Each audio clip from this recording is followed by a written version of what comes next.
Hallo julle mooi mense, hoe gaan dit vandag met julle almal? Ek hoop dit gaan baie goed. My naam is Olga en welkom by my kanaal.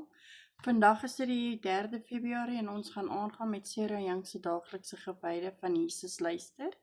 En kom ons kyk wat is die versies wat ons vandag moet saam lees. Die eerste een is Romeine 8 vers 31. Romeine 8 vers 31. Dan is dit 2 Korintiërs 4 vers 18. 2 Korintiërs 4 vers 18, dan is dit Numeri, ek hoop ek spreek dit reg uit, Numeri 6 vers 24 tot 26, Numeri 6 vers 24 tot 26, en dan is dit Psalm 29 vers 11, Psalm 29 vers 11, so kry julle Bybels, dan lees ons gou saam. Reg, so nadat julle julle Bybels het, kom ons lees saam Romeine 8 vers 31 en hier staan.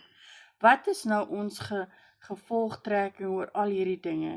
Dit, God is vir ons, wie kan teen ons wees? Dan is dit 2 Korintiërs 4 vers 18 en hier staan, ons oog is nie op die sigbare dinge gerig nie, maar op die onsigbare. Want die sigbare dinge is tydelik, maar die onsigbare ewig.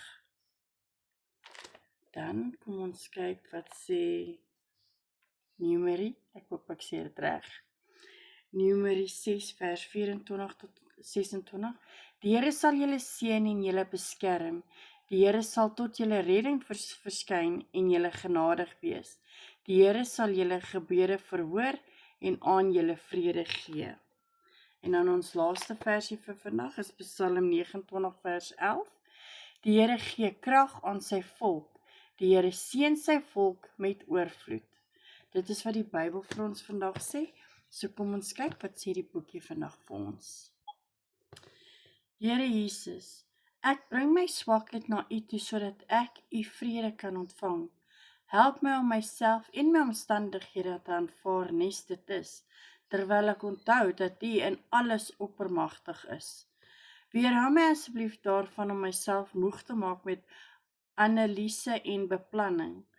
Ek wil eerder toelaat dat dankbaarheid en vertroue my deur hierdie dag lei en my naby aan U hou. Die Bybel leer my dat U nie net by my is nie, maar ook vir my. Hoe wonderlik is dit nie om te besef dat ek niks alleen hoef aan te pak nie. Wanneer ek angstig voel, is dit omdat my aandag op die sigbare wêreld gefestig is en ek nie U by my situasie betrek nie. Die oplossing is om my oë nie op die sigbare dinge te rig nie, maar op die onsigbare. Ek weet ek kan U vertrou om my veilig deur hierdie dag en elke ander dag te dra. Wanneer ek in die glans van U teenwoordigheid leef, skyn die vrede oor my en dink ek nie so baie aan hoe swak ek is nie. Terwyl ek op hierdie intieme reis is saam met U, word ek geseën en versterk deur U beloftes dat die pad waarop ek loop, die pad na die hemel is. In U skitterende naam Jesus, amen. Weereens baie dankie vir elkeen wat elke dag hiernatoe kom. Ek waardeer julle elkeen. Onthou asseblief julle thumbs up. Dit word baie waardeer. Subscribe as julle nog nie subscribe het nie. Deel dit uit aan almal wat julle ken en help my kanaal groei asseblief julle. Ek sal dit regtig waardeer.